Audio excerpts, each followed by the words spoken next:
Hi everyone, स्वागत है आपका अचीवर्स ऑनलाइन क्लासेस में। और आज की जो क्लास रहेगी वो एसएसटी हिस्ट्री की क्लास रहेगी, जिसमें हम हिस्ट्री वाला पार्ट है जो उसको पढ़ेंगे। चाहे आपका DSSS है, KVS है, NVS है, कोई भी एग्जाम है, यूपी टेट, एसटेट है, सभी के लिए क्लास रहने वाली है। तो इस क्लास में हम जो टॉपिक रहेगा हमारा वो हड़प्पन सिविलाइजेशन रहेगा। इजी टॉपिक है, फिर भी क्वेश्चन आते हैं एग्जाम में, हमसे गलत हो ही जाते हैं, ठीक है। तो कोई भी कहीं से भी हम सिलेबस शुरू करते हैं तो क्लास को तो स्टार्ट करना ही होता है। तो हड़प्पा को हम पढ़ते हैं, और हड़प्पा में क्या है कि कुछ क्वेश्चन ऐसे होते हैं जिनको समझना होता है, ठीक है। और नहीं तो ये टॉपिक मोस्टली जब पढ़ते हैं ना सभी को याद हो जाता है, और क्वेश्चन को हम अक्सर गलत करते हैं। तो स्टार्ट करते हैं हम अपने टॉपिक को, हड़प्पन सभ्यता या हड़प्पन सिविलाइजेशन। हड़प्पा सभ्यता जो रहेगी उसके बहुत सारे नाम है, जैसे कांस्य युगीन सभ्यता है, आदि ऐतिहासिक सभ्यता है, सिंधु घाटी सभ्यता है, सिंधु सरस्वती सभ्यता है, प्रथम नगरीय क्रांति है। ये सारे नाम हड़प्पन सभ्यता के कहे जाते हैं, ठीक है। तो ये नाम किस वजह से पड़े हैं वो हम जान लेते हैं एक बार। तो जो हड़प्पा सभ्यता है इसके अन्य नाम जो रहेंगे, पहला है सिंधु सभ्यता, सिंधु घाटी की सभ्यता। एक इसका नाम रहेगा प्रथम नगरीय क्रांति, प्रथम नगरीय क्रांति। नेक्स्ट रहेगा इसका नाम कांस्य युगीन सभ्यता, कांस्य युगीन सभ्यता, कोप्पर एज। उसके बाद ये जो बनता है तांबा और टीन से मिलाकर बना हुआ है, आद ऐतिहासिक सभ्यता, आद ऐतिहासिक सभ्यता। भाई ये इतने सारे नाम है, क्यों पढ़े? सबसे पहले हड़प्पा नाम क्यों पड़ा? हड़प्पा सिविलाइजेशन, पहली जो साइट मिली थी वो हड़प्पन मिली थी, हड़प्पा मिली थी। इस वजह से अब किसी के घर में कोई भी बड़ा व्यक्ति होता है, उसी के नाम पे उस पूरे घर का, जब भी कोई बाहर से आता है तो उसी का नाम पहले लिया जाता है, ऐसे अक्सर हो जाता है। कुछ अप्रिय नाम होते हैं उनका नाम पहले लिया जाता है। सिंधु सभ्यता, जो सिंधु नदी है उसके पास बहुत सारी साइटें मिली थी, इस वजह से इसको सिंधु सभ्यता भी कहने लगे थे।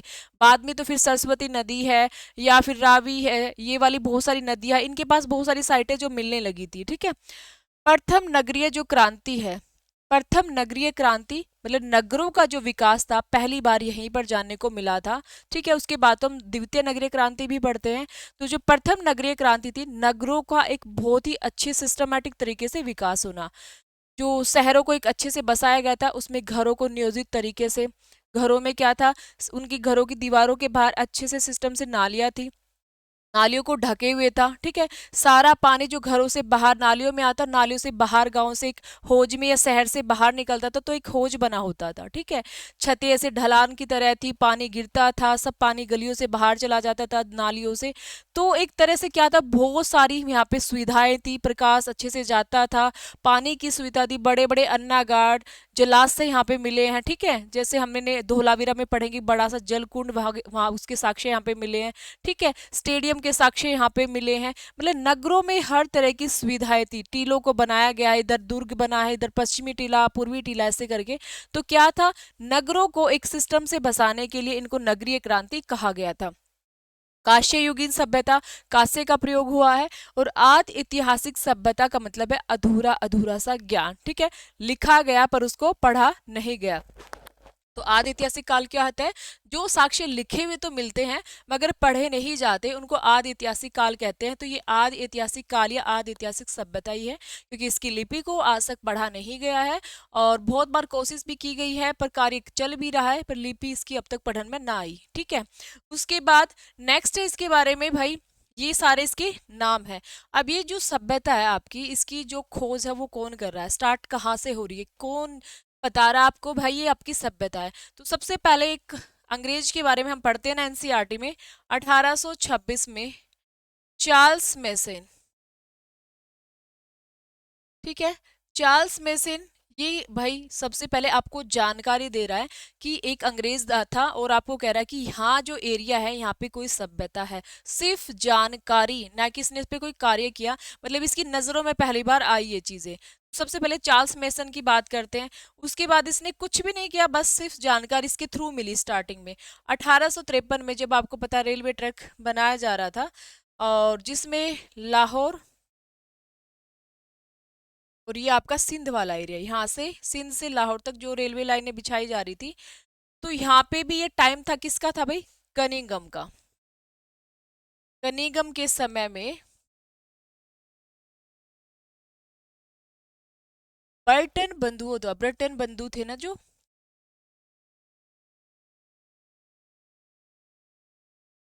ब्रिटेन बंधुओं के द्वारा जो है स्टार्ट किया गया था कार्य रेलवे ट्रैक बनाने का, ठीक है। तो जो जो बर्टन बंधु थे, क्या नाम था इनका, जॉन बर्टन और विलियम ब्रिटन। जॉन भी लिखा होता है, जेम्स भी लिखा होता है। ये दोनों भाई थे और इस पे जो है ये कार्य कर रहे थे, टाइमिंग था कनिंगम के समय, तो यहाँ पे ये सभ्यता इनको दिखी, ठीक है। पर जो अंग्रेज अधिकारी थे उनको ज्यादा मतलब विश्वास नहीं होता था, उनको लगता था भाई जो सभ्यता वो वैदिक से ही शुरू हुई है, उससे पहले कोई सभ्यता ही नहीं थी। इनका माइंड वहीं पे सेट था, ठीक है, और बाकी इनको कोई ज्यादा इंटरेस्ट भी नहीं था भारत की सभ्यता में। इन्होंने जो है कनिंगम जो रहे थे, भारतीय पुरातत्व के जनक इनको माना जाता है, ठीक है।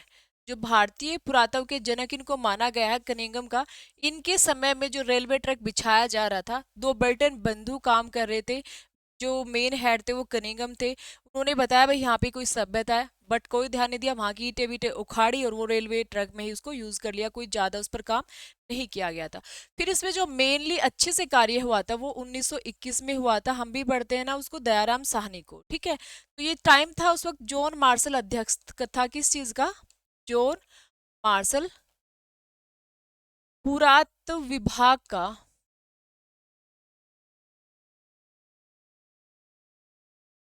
पुरातत्व विभाग का अध्यक्ष।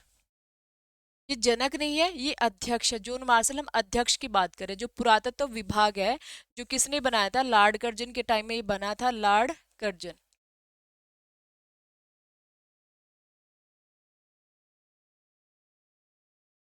लॉर्ड कर्जन द्वारा ही बनवाया गया था, और जो जॉन मार्शल इस वक्त अध्यक्ष था, यहाँ पे फिर कार्य स्टार्ट हुआ है, दयाराम साहनी ने कार्य किया है, और 1921 में हड़प्पा की खोज की थी। तो यहाँ पे खोज की स्टार्टिंग होती है, फिर वन बाय वन साइटें खोज शुरू हो जाती है। तो जो स्वतंत्रता से पहले है वो साइटें कितनी थी, और स्वतंत्रता के बाद है वो बढ़ती बढ़ती कितनी हो गई। स्वतंत्रता से पहले जो है 40 के आसपास साइटें खोजी गई थी, और स्वतंत्रता के बाद 1400-1500 के बीच के स्थल है यहाँ पर खोजे जा चुके हैं। तो उनके बारे में ज्यादा हम नहीं पढ़ते, जो मेन मेन साइट है उनके बारे में हम जान लेते हैं। स्वतंत्रता से पहले 40 स्थल, और फिर बाद में 1400 से 1500 स्थल के आसपास मिले थे, ठीक है, ये लगभग। और जिसमें जो है 3 एरिया मेनली कवर करते हैं, भारत, पाकिस्तान, अफगानिस्तान। तो अफगानिस्तान में है 2 स्थल, पाकिस्तान वाला जो एरिया है उसमें 475 के आसपास जो है साइटें मिली थी। और जो भारत है 925 से अबो ही यहाँ पे साइटें मिली है। तो देखिए अफगानिस्तान में जो है मेन मुंडी गाक और सुरतुगी, बहुत बार पूछा जाता है एग्जाम में। यहाँ पे नहरों के अवशेष भी मिले हैं, ठीक है। और जो पाकिस्तान के 3 एरिया, बलूचिस्तान रहेगा, उसके बाद सिंध वाला प्रांत रहेगा, और पंजाब वाला प्रांत जिनका पश्चिमी पंजाब, तीनों स्थलों से यहाँ पे ज्यादातर मिलते हैं। बलूचिस्तान, यहाँ पे इनका सिंध प्रांत, और ये आपका पंजाब, पश्चिमी पंजाब प्रांत। भारत में तो आपको पता ही है कहाँ कहाँ से मिल रही है, जम्मू कश्मीर से स्टार्ट हो जाती है, जम्मू कश्मीर मांद्रा हम इसमें पढ़ते हैं। उसके बाद आगे जाके आपका फिर पंजाब हरियाणा वाला इलाका है, पंजाब है, हरियाणा है, ठीक है। उसके बाद आपका यूपी, उत्तर प्रदेश है, इधर आप आ जाइए, गुजरात है, महाराष्ट्र है, राजस्थान है, बहुत सारे एरियो से जो है साइटें मिली है। ठीक है, गुजरात से बहुत ज्यादा ही साइट मिली है। तो ये अक्सर पूछा जा सकता है भी, दो ये सुर्दगोई कहाँ पे है, या फिर आपका मुंडीगाग कहाँ पे है, अफगानिस्तान में है। बलूचिस्तान में हम पढ़ेंगे सुतकांगेडो, सुतका बालाकोट, डाबरकोट, ऐसे ही सिंध प्रांत है, पंजाब प्रांत है। एक बार इनकी मेन मेन साइटों को हम जान लेते हैं। देखिए, जो आपका बलूचिस्तान वाला, हमने अफगानिस्तान की पढ़ ली, दो ही थी, मुंडीगाग और सुरतगई। ठीक है, उसके बाद हम पाकिस्तान वाले एरिया में चलते हैं। पाकिस्तान में जब हम चलेंगे तो सबसे पहले बलूचिस्तान। बलूचिस्तान में सुतका कोहो, कांगेडोर। ठीक है, एक सुतका कोह है, एक डोर है। उसके बाद बालाकोट, डाबरकोट, बालाकोट, डाबरकोट। ठीक है, ये सूतकांगे डोर हम पढ़ते हैं ना, ये जो सबसे पश्चिमी साइट है उस पे ये मिला है सूतकांगे डोर और सूतका कोहा, ऐसे करके। ये दाश्क नदी पर है, वो सादीकोट नदी पर है। उसके बाद नेक्स्ट जो रहेगा सिंध प्रांत और पंजाब। पंजाब प्रांत में पढ़ेंगे पहले, पंजाब प्रांत। जो पंजाब प्रांत पाकिस्तान का है और भारत का, इनके ना कुछ साइटें क्या है, मिक्स मैच हो जाती है, कई बार पूछी जाती है कि भारत में है कि पाकिस्तान में है। तो ये दोनों ना आप साथ में ही याद कर लेना। देखिए, जैसे पंजाब प्रांत में यहाँ पे सबसे पहले मेन तो हड़प्पा ही मिला है, हड़प्पा। उसके बाद जो है यहाँ पे मिला है जलीलपुर, डेरा इस्माइल,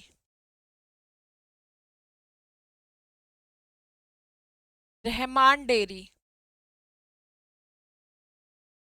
चकपुरवा। ये जो मेन मेन साइट कहाँ की थी आपकी, हड़प्पा, जो है पंजाब प्रांत पाकिस्तान की थी। जो भारत का जो पंजाब वाला एरिया है वो भी साथ में पढ़ लीजिए, भारत। वो आप रोपड़ तो पढ़ते ही हो, संघोल। एक यहाँ पे जैसे हमने पढ़ा चकपुरवा, यहाँ पे चकबाड़ा। बस यहाँ पे कोई बार जो है कंफ्यूजन होता है चकपुरवा और चकबाड़ा में। उसके बाद नेक्स्ट है यहाँ पे निहंड है, और एक पे डेरा माजरा, डेरा माजरा। तो ये वाली चीजें ना आपको थोड़ी सी ध्यान रखनी है कि भाई इनमें से कुछ साइटें हैं जो हम मिक्स हो जाती हैं। ये तो याद ही रहेगी आपकी, पाकिस्तान में हड़प्पा, जलीलपुर, डेरा इस्माइल। जो इस्माइल है ना, इस्माइल ऐसे जैसे मुस्लिम जो नेम है इस्माइल और रहमान, ये कहाँ पे आपका, ये आपके हड़प्पा जो है पाकिस्तान में ही है। उसके बाद चकपुरवा, भारत में। ये तो आपको याद ही रहता भी, रोपड़ है, संघोल है, ठीक है, निहंड है। इसके बाद याद क्या रखना आपको, एक तो चकबाड़ा।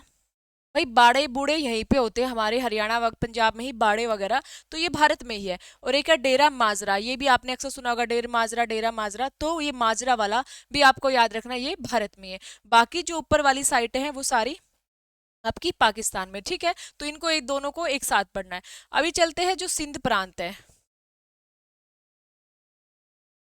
किसका सिंध प्रांत, पाकिस्तान, पाकिस्तान में ही है। ठीक है, तो इसमें आप क्या पढ़ोगे, कौन सी साइट है, मोहनजोदड़ो। कई बार पता है क्या पूछा जाता है, कौन सा आपका सिंध प्रांत में है, कौन सी साइट आपकी पाकिस्तान की पंजाब प्रांत में है, तो इसलिए अभी आप हमें पढ़ना पड़ता है इनको। तो मोहनजोदड़ो है, जुरिद्रो है, चनहुंदड़ो है। और ये दड़ो दड़ो वाले सारे के सारे कहाँ पे आपके, पंजाब सिंध प्रांत में, कहाँ पे, पाकिस्तान में। ठीक है, उसके बाद ये जो मेन आपको ये अली मुराद है, आमरी है, ये जो सारी साइट है आपकी, ये रहेंगी आपके पाकिस्तान की। अफगानिस्तान हो गया, पाकिस्तान हो गया, और कुछ है भारत की इंपॉर्टेंट साइट, जैसे जम्मू कश्मीर में मांद्रा हम पढ़ेंगे। उसके बाद जो गुजरात है ना, गुजरात, भारत में जो गुजरात है, भारत में ही है भाई गुजरात तो। यहाँ की जो साइट है, इनमें से क्वेश्चन आया हुआ था लास्ट ईयर भी, जो प्री एग्जाम हुए हैं उनमें क्या क्वेश्चन था कि जो ये वाला एरिया है ना, कच्छ वाला और एक खंबात वाला, यहाँ पे अलग अलग साइटें हैं। कई बार पूछ लेते हैं कि कच्छ के रण में कौन सी है और आपके खंबात की, ये वाला खंबात है और ये वाला जो है कच्छ वाला क्षेत्र है। तो भाई इसमें आपको ये याद रखना है, कच्छ वाला अलग से पढ़ना है और आपका खंबात वाला। जो कच्छ रण है या कच्छ अक्षेत्र है, उसमें आपका देसलपुर है, धोलावीरा है, और उसका आपका सुरकोतड़ा है। ठीक है, सुरकोतड़ा। अब चलेंगे आप खंबात वाले क्षेत्र में। जो खंबात वाला क्षेत्र है ना, उसमें आपको क्या पढ़ना है, एक तो लोथल है, सबसे मेनली पूछा जाता है, लोथल भी आया हुआ है एग्जाम में एक बार, और एक बार धोलावीरा पूछा हुआ था। ठीक है, तो दोनों पूछा है कौन से रण में थे। तो ये आपका, अगर गुजरात पूछे तो गुजरात तो आपको याद रखनी है, ये सारी साइटें गुजरात की है। गुजरात में भी दो पार्ट आपको कर सकते हैं, कौन सा कच्छ में है और कौन सा आपका खंबात में है। तो लोथल है, रंगपुर है, रोजदी है, बनावली है, सॉरी कुंतासी है, और आपका नेक्स्ट था एक मेघम। ठीक है, ये वाली साइटें कहाँ रहेगी आपकी, खंबात में रहेगी। ठीक है, कहाँ पे रहेगी, खंबात में। जो लोथल है, रंगपुर है, रोजती है, कुंतासी है, मेघम है, शिकारपुर है। ठीक है, उसके बाद भगता राव है। अभी इसके बाद आप हरियाणा की साइटों में जाओगे। ठीक है, राखीगढ़ी है, बनावली है, सिसवल है, ये सारी कहाँ पे थी, हरियाणा में थी। तो आगे हम पढ़ेंगे तब ये साथ साथ आएंगी। अब ये पूरे की पूरी जो सभ्यता है, ये मिस्र से तो कितनी बड़ी है, एक बार दोबारा पढ़ लेते हैं फिर आगे चलते हैं।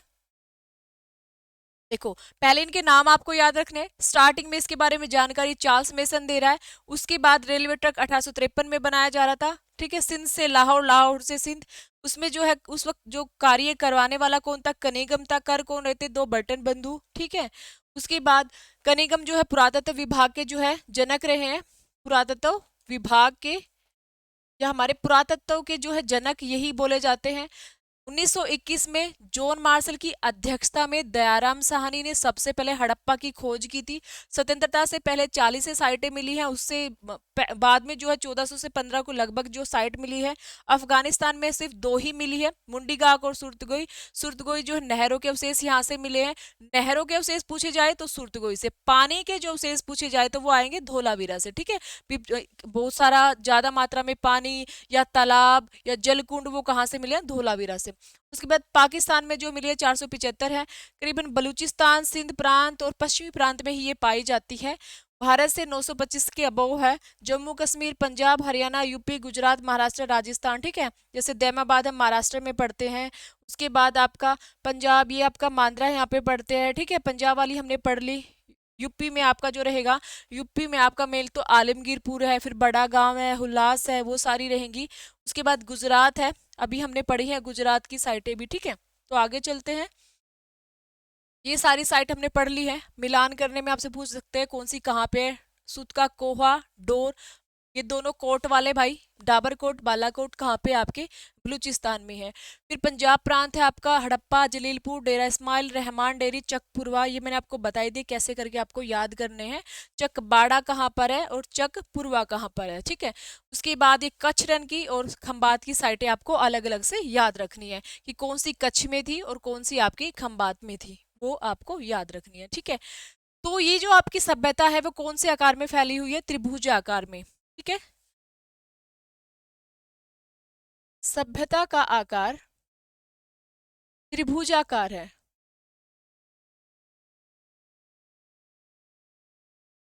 सभ्यता का जो आकार है वो कौन सा था, त्रिभुजाकार, ट्रायंगल बना हुआ है।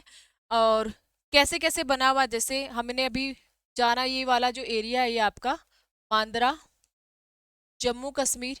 इधर आप चले जाओगे थोड़ा सा यूपी वाले एरिया में, यूपी, आलमगीरपुर, ठीक है। इधर अब आप चले जाते हो बलूचिस्तान में सुतकांगे डोर, और ये रहा आपका, इधर आप आ जाते हो दैमाबाद, महाराष्ट्र। तो कहीं ना कहीं एक तरह से कहते हैं ना कि थोड़ा सा ये ट्रायंगल बन जाता है, बनती तो ये थोड़ी सी आगे जाके है, पर एक जो आकार बनता है वो ट्रायंगल तरह का ही बन जाता है। जो आपकी सभ्यता है वो त्रिभुजाकार है, जो उत्तर में मांद्रा है, दक्षिण में दैमाबाद है, आपके पश्चिम में जो है वो रहेगा आपका, पश्चिम में सुतकांगेडोर और पूर्व में रहेगा आलमगीरपुर। ठीक है, तो ये वाली साइटें आपकी मिली है। देखिए,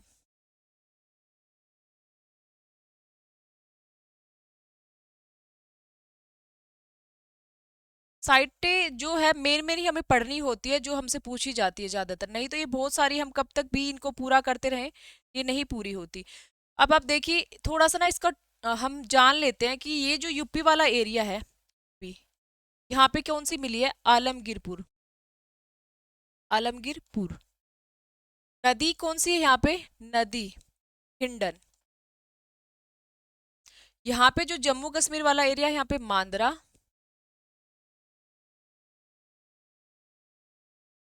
ठीक है, नदी है चिनाब। उसके बाद दैमाबाद,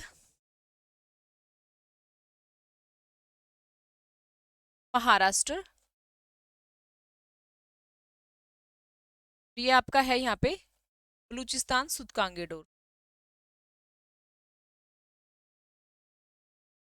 ठीक है, तो देखिए ये जो आपका ट्रायंगल इस तरह से बन जाता है। ठीक है, थोड़ा सा ऐसे करके, बस हमें क्या याद रखना है भाई, हमारी जो सभ्यता है वो त्रिभुजाकार है। ठीक है, सबसे जो उत्तर वाली साइड है वो हमारी मांद्रा है, उत्तर। नदी है चिनाब, एरिया है जम्मू कश्मीर। उसके बाद अगर ये पूछे भाई ये सुतकांगेडोर कहाँ पे पड़ता है, आपका बलूचिस्तान। नदी भाई है यहाँ पे दास्क। उसके बाद देमाबाद, महाराष्ट्र। ये नदी जो है परवरा नदी भी लिखी आ सकती है और नर्मदा नदी भी लिखी आ सकती है। ठीक है, और ये आपकी हिंडन नदी है। तो यहाँ से आपके चार पांच क्वेश्चन बन जाते हैं। सबसे पहले उत्तर की साइड आपसे पूछ ले, फिर दक्षिण की पूछ ले, फिर पश्चिम की पूछ ले, फिर आपको पूर्व की पूछ ले। ठीक है, तो ये पूर्व वाली जो पूर्व वाली ये साइड रहेगी, ये आपकी आलमगीरपुर रहेगी। पश्चिम वाली आपकी सुतकांगेडोर, सबसे लास्ट पश्चिम की है, सबसे लास्ट पूर्व की है, सबसे लास्ट उत्तर की है, सबसे लास्ट दक्षिण की ये है। ठीक है, तो दैमाबाद, मांदरा, ये सारे आपसे स्थल पूछे जाते हैं, कहाँ कहाँ पे साइटें मिली है, मिलान करने में पूछ लेते हैं कि भाई उत्तर में कौन सी साइट मिली है, दक्षिण में कौन सी मिली है आपसे, पश्चिम में कौन सी मिली और पूर्व में कौन सी मिली। फिर इनकी नदी पूछ ले, हिंडन नदी के पास कौन सी वाली साइट है आपकी, परवरा या नर्मदा नदी के पास कौन सी वाली साइट है आपकी, उसके बाद चिनाब नदी के पास कौन सी साइट है आपकी, और आपकी ये आपकी दाश्क नदी के पास कौन सी साइट है। ठीक है, तो यहाँ से बहुत सारे क्वेश्चन हो जाते हैं। और किस आकार की ये सभ्यता है, त्रिभुजा आकार की ये सभ्यता बनी हुई है, या त्रिभुजा आकार की सभ्यता मिली हुई है। ठीक है, तो जो ये सभ्यता है ये मिस्र के साथ और मेसोपोटामिया के साथ इनका व्यापार, वाणिज्य, ठीक है, इनके रीति रिवाज, इनकी संस्कृति, सबका क्या होता था, आना जाना होता था।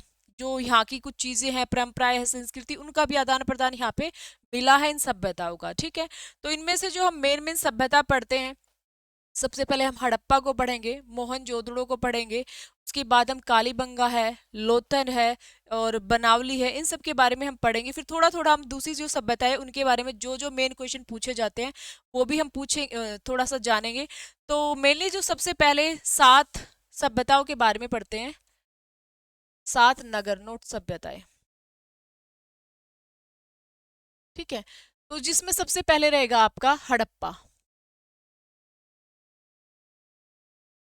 इन सभी साइटों को, इन साइटों के खोजकर्ता, इन साइटों की जो नदियां हैं वो हम एक टेबल में पढ़ेंगे, जिससे आपको वहां अच्छे से याद हो जाएगी भाई कौन सी साइट, उसके सामने फिर हम लिखेंगे कि भाई यहाँ पे इनका खोज करता है, फिर ये इनका टाइमिंग है, क्योंकि बहुत बार यहाँ से भी एग्जाम में पूछ लेते हैं भी कौन इनका खोज करता है या फिर कौन इनका जो टाइमिंग है वो क्या रहेगा।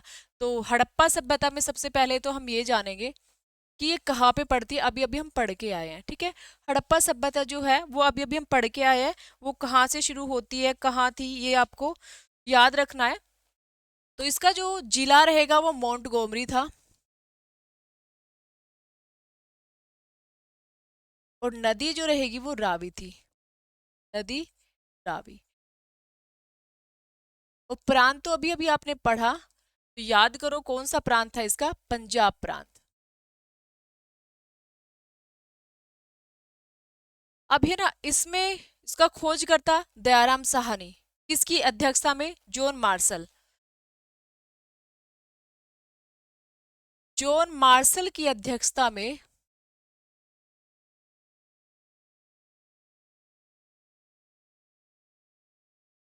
दयाराम साहनी ने खोज की थी, दयाराम साहनी।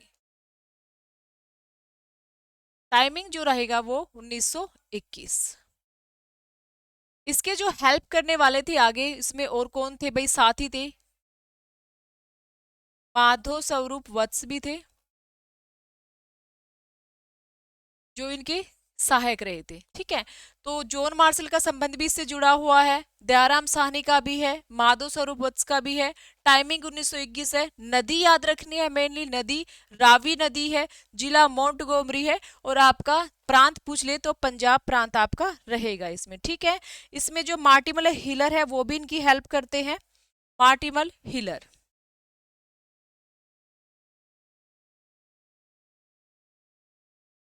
अब इस सभ्यता में हमसे क्या पूछा जाता है, सबसे पहले तो ये जो हड़प्पा नगर है ये दो पार्टों में डिवाइड है, पश्चिमी और पूर्वी। पूर्वी टीला जिसको नीचे की तरफ है, और जो पश्चिमी टीला है थोड़ा ऊपर की तरफ है। इसमें क्या होता है, दुर्ग बने हुए हैं। दूसरा यहाँ पे एक बहुत बड़ी बड़ी चीजें मिले, जैसे अन्नागार मिले हैं, चबूतरे मिले हैं, श्रमिक निवास मिला है, कब्रिस्तान मिला है, R37 इसकी जानकारी हमें यहाँ से मिलती है। ठीक है, और उसके बाद एक तीसरा छोटा टीला और बना हुआ है इसके ऊपर, दुर्ग के ऊपर, जिसको एफ टीला कहा गया है, जिसमें श्रमिकों के बहुत सारे क्या मिले हैं, आवास गृह यहाँ पे मिले, कि श्रमिक यहीं पे रहते थे, यहीं पे कार्य करते थे। तो ये सारी जानकारी हमें हड़प्पा से मिली है। बहुत सारी जो है मुहरें यहाँ से मिली है, अभिलेखीय मुहरें यहाँ पे मिली, मतलब लिखा हुआ कुछ कुछ लिखी हुई मुहरें पूछी जाए तो वो हड़प्पा में मिलेगी, और बहुत ज्यादा मुहरें, सर्वाधिक मुहरें पूछी जाए तो वो हमें मोहनजोदड़ो में मिलेगी। मतलब कुछ लिखा है पर मुहरें ज्यादा नहीं है, मिली है हड़प्पा से। कुछ लिखा नहीं है पर बहुत सारी मुहरें मिली है, वो मिली है आपकी मोहनजोदड़ो से। ठीक है, तो कई बार कुछ ऐसे पॉइंट्स आ जाते हैं भी हम क्वेश्चन में वहां पे मतलब खड़े हो जाते हैं, खड़े कि भाई क्या इसमें करना है। देखो सबसे पहले तो ये दुर्ग बने हुए थे, हड़प्पा के बारे में ही हम पढ़ रहे हैं, हड़प्पा नगर हम पढ़ेंगे अभी। ये वाला दुर्ग था, एक ये वाला था। ठीक है, ये पश्चिमी है तो ये पूर्वी टीला है, इसकी जो है बाउंड्री हो रखी है। इसको दुर्ग भी बोलते हैं, किला भी बोलते हैं। इसको जो है पश्चिमी नगर बोला गया है। अब देखिए इसमें कच्ची ईंटें, बाहर की तरफ पक्की ईंटें, अंदर कच्ची ईंटें, ऐसे प्रयोग किया हुआ, अच्छे से इसको बना रखा है। और इसके ऊपर एक अन्य टीला बना हुआ है, जैसे यहाँ पे ये वाला दुर्ग है, यहाँ पे ये वाला है पश्चिमी है, ये पूर्वी, सॉरी ये पश्चिमी है, गलती से वहां पे पश्चिमी लिखा गया, ये पूर्वी है। ये इसको दुर्ग टीला बोल सकते हैं। इसके ही ऊपर हड़प्पा में एक और बना हुआ है जिसको एफ टीला कहा गया है, एफ टीला कहा गया है। यहाँ पे क्या मिले हैं आपको, छह छह अन्नागार मिले, मतलब 12 अन्नागार मिले हैं। यहाँ पे चबूतरे मिले हैं, और श्रमिक निवास भी मिले हैं। श्रमिक निवास, भाई श्रमिक जो होते थे कार्य करते थे, चबूतरों पर यहीं बैठ के अनवन कूटते थे। ठीक है, उसके बाद यहाँ पे सारा अन्न अन्नागार में जमा कर देते थे। तो ये सारी चीजें एक ही जगह मिली है, जो मिली है एफ टीले में। और बहुत बार ये एग्जाम में पूछा भी जाता है, भाई एफ टीला कहाँ पे, या इसका नाम क्या है, एफ टीला किसने इसको बोला है, तो मार्टिमर हिलर ने बोला है, मार्टिमर हिलर। कि इसकी ने भी तो हेल्प की थी ना हड़प्पा को खोजने के लिए, तो भाई ये एक आधी चीज तो ये भी बताएगा भी, यहाँ पे एफ टीला मिला है, और ये नाम किसने दिया है आपको, मार्टिमर हिलर ने दिया है। ठीक है, उसके बाद यहाँ चबूतरे मिले हैं, यहाँ पे मिला है R37 कब्रिस्तान। जो एक कब्रिस्तान बना हुआ है भाई, इसमें एक अच्छे से कोई बॉडी वॉडी दफना रखी है, और ये इसको बोलते हैं R37। इसमें विदेशी व्यक्ति को दफनाया गया था, भारतीय नहीं था, विदेशी व्यक्ति मिला। दूसरा आपको बारे में याद रखना है कि जो संस्कृति है, पहली संस्कृति जो है वो यहाँ पे ही मिली है। इसी को संस्कृति सभ्यता इसी को कहा गया है मेन, कि संस्कृति का पहला साक्ष्य है ये, का पहला साक्ष्य यहाँ से मिला है। ठीक है, तो ये R37, कब्रिस्तान, विदेशी व्यक्ति मिलना, ये सारी मुहरे बहुत सारी यहाँ पे मिले हैं। अलंकृत मोहरे, कुछ लेख्य लेख्य मोहरे, जिसको अभिलेख्य मोहरे, जिस पर क्या होता है, कुछ लिखा होता है। लिखा हुआ तो हमें समझ नहीं आया, पर कुछ लिखा है। ठीक है, उसके बाद यहाँ पे मनुष्य को दफनाने के साक्ष्य मिले हैं, तो दफनाने के साक्ष्य,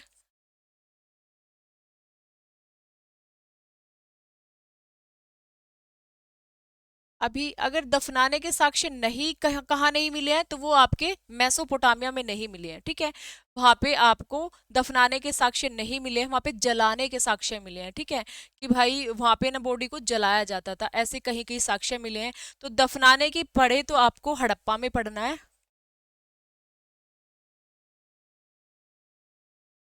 और दफनाने के पूछे तो, सॉरी, जलाने के साक्ष्य पूछे तो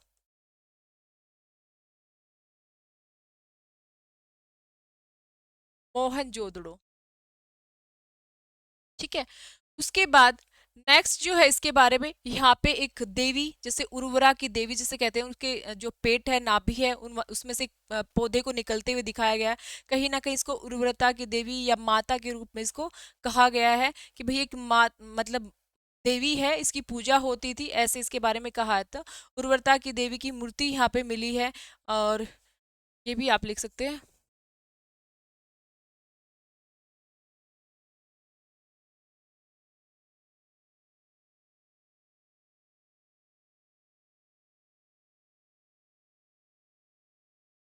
है, तो इसको कहीं ना कहीं देवी रूप में दिखाया गया है। वैसे तो एक महिला की मिली है, नॉर्मल एक महिला की मिली है, तो कहीं ना कहीं इसको क्या बताया गया है, एक देवी के रूप में इसको बताया गया है। अगर आपसे पूछा जाए ना कि ये जो ताबूत मिला या कब्रिस्तान मिला, ये कैसा था, तो एक लकड़ी का मिला था।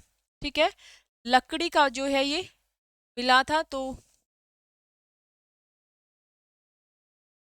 ये भी याद रखना। एक क्वेश्चन जो लास्ट टाइम भी एग्जाम में आया हुआ था, काश्य दर्पण, बहुत बार पूछा भी जाता है और आपकी एनसीईआरटी में है, वो भी यहीं से मिलता है, हड़प्पा से।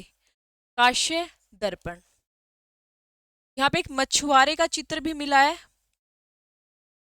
मछुआरे का चित्र भी हड़प्पा में ही मिला है। ठीक है, वैसे तो बहुत सारी चीजें मिली है, पर जो मेन मेन है वही यहाँ पे है। सेलखंडी की मिट्टी के जो अवशेष यहाँ पे मिले, सेलखंडी मिट्टी का प्रयोग यहाँ पे किया गया था। सेलखंडी मिट्टी क्या होती थी, सॉफ्ट सा एक क्या होती थी, मिट्टी होती थी या पत्थर जिसको बोलते हैं, जिसको जिस भी आकार में ढाले उसी तरह की चीजें बन जाती थी। ठीक है, यहाँ पे आपको पता है कि एक श्रृंगी गेंडा है, इनकी बहुत सारी मुहरें यहाँ पे मिली है। मेन मतलब मोहरे बहुत मिली है, जो प्रिय जो मिली है, यूनिकॉर्न या एक श्रृंगी गेंडा है, उसी की मोहरे यहाँ पर मिली थी। ठीक है, तो आगे हम वो हड़प्पा उसमें मोहनजोदड़ो में मिलेंगे कि 2 चांदी की यहाँ पे मिली है। ठीक है, तो यही मेन है इनके बारे में। बाकी तो पीतल की इक्का गाड़ी है, बहुत सारी चीजें हैं, पर जो हमें पढ़ना होता है वो यही है। ठीक है, इसको जो है मार्शल ने कहा है, मार्शल ने। तो आज के लिए ना हम इतना ही पढ़ेंगे, नेक्स्ट जो भी साइट है हम नेक्स्ट क्लास में पढ़ेंगे। और 3 क्लासेस इसकी बनती है हड़प्पन सिविलाइजेशन की, अगर बहुत नॉर्मल टॉपिक हम पढ़े तो। ठीक है, और नहीं तो हम इसकी 5 से 6 क्लास, अगर डीप पढ़ते हैं तो इसकी 5 से 6 क्लास जाती है। और जैसे नॉर्मल भी हम इस टॉपिक को पढ़ते हैं अपने एसएसटी के लिए, तो हम इसको 3 से 4 क्लासेस में भी हम पूरा कर लेते हैं। ठीक है, तो अभी आप इसको ही अच्छे से पढ़ना, हड़प्पा में कौन कौन सी चीज़ें आपको याद रखनी है जो मेन मेन है, और आगे भी इसके बारे में हम पढ़ेंगे। और बाकी आगे जो साइट है उनके बारे में हम डिस्कस करेंगे। और आपको पता है आपकी जो क्लास है ज्योग्राफी की, वो दीपा मैम करा रहे हैं, सर पॉलिटिकल करा रहे हैं आपको। तो अभी आप कंटिन्यू रखना, हिस्ट्री की क्लास आपकी अभी थोड़ी सी रुक के 1 वीक के बाद कंटिन्यूटी में आ जाएगी आपकी, 6 दिन 5-6 दिन के बाद डेली फिर आपकी क्लास आएगी। और अभी 5-6 दिन का जो है थोड़ा सा आपका और जो सब्जेक्ट है उनकी क्लासेस चलेगी, चाहे उसमें आपकी ज्योग्राफी है, पॉलिटिकल है और आपकी इकोनॉमिक्स है। ठीक है, आज के लिए इतना ही काफ़ी है। Okay, bye bye.